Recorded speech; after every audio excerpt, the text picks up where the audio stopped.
On me disait toujours quand j'étais tout petit que au Cameroun, c'est interdit de faire la route toi-même. Et moi, je ne comprenais pas. Je dis, mais comment on peut dire que tu ne peux pas faire la route? Donc, si j'ai l'argent, j'ai ma maison, la route n'arrive pas chez moi, le goudron. Je veux mettre le goudron, c'est interdit. On me disait que c'est interdit. J'ai dit, non, l'affaire, c'est bizarre. J'ai donc décidé de faire des études dessus. Première chose que j'ai découverte, c'est que ce n'est pas interdit. Mais le problème qui se pose, c'est quoi? C'est que cette décision que tu prends entraîne une autre cascade de décisions. Parce que si tu arrives dans un quartier, tu construis une grosse maison, il n'y a pas la route, tu fais la route, c'est un gros problème que tu viens de créer. Parce qu'en fait, tu es dans un quartier qui est régi par une mairie. Ça veut dire que le maire vaut l'argent. Oui, parce que si tu es capable de faire ça toi-même, c'est comme si le maire ne fait pas son travail. Et le problème que ça entraîne, c'est quoi? C'est que quand tu fais ça, les populations sont contentes. On a fait la route. Il nous a mis un forage. Un deuxième. Ça veut dire que plus tard, tu pourras te présenter comme maire. Et le peuple, comme tu as fait beaucoup de choses et de bien, il te vote. Le maire est donc contre ça. Il s'oppose à ça. Il va d'abord essayer de savoir tu es de quel parti politique jusqu'à ce que tu viennes mettre la route. Si tu n'es pas du même parti politique, ça crée un problème. Même si tu es du même parti politique, ça veut dire qu'il y a des batailles déjà en interne qui vont se faire.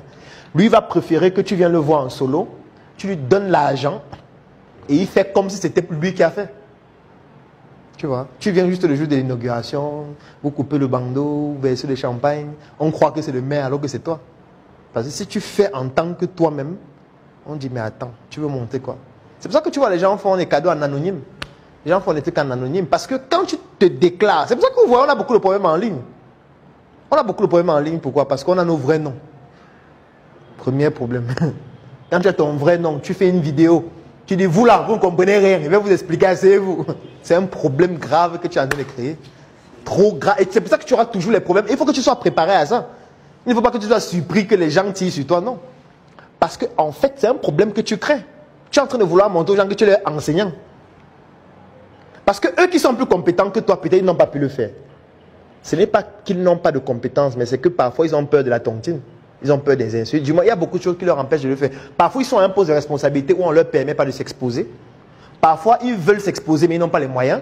Parfois, ils veulent le faire, mais ils ne savent pas comment faire. Donc, ils le font mal et du coup, ça ne marche pas. Donc, quand ils te voient, toi, qui n'es pas peut-être compétent comme eux le font et ça réussit, mais attends, ça va créer des problèmes.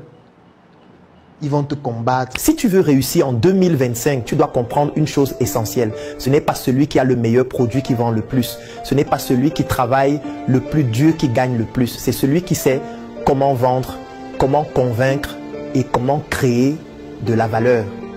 Combien d'opportunités as-tu déjà laissé passer parce que tu ne savais pas comment bien vendre? Combien de clients potentiels as-tu perdu parce que tu n'as pas su les convaincre? Tu as peut-être un super produit, un bon service, une grande vision. Mais si tu ne maîtrises pas les stratégies de vente et de persuasion, tu risques de stagner encore longtemps. Et si je te disais que tout peut changer en une seule conférence, c'est exactement pour cela que j'ai créé le Claudel Business Talk. Un événement mensuel unique qui va te montrer comment vendre plus sans jamais forcer en appliquant les stratégies des meilleurs entrepreneurs et leaders. Avec mes 10 années d'expérience entrepreneuriale, je vais te partager non seulement mes stratégies gagnantes, mais aussi mes échecs, mes erreurs et surtout comment j'ai su rebondir pour construire des entreprises solides et rentables.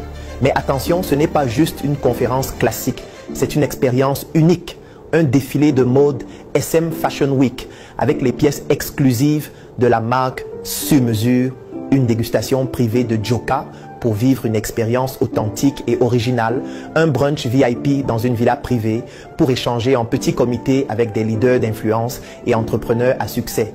Les places sont très limitées. Rendez-vous ce samedi 19 avril au Crystal Palace Hotel de Douala et ce samedi 26 avril au Starland Hotel de Yaoundé.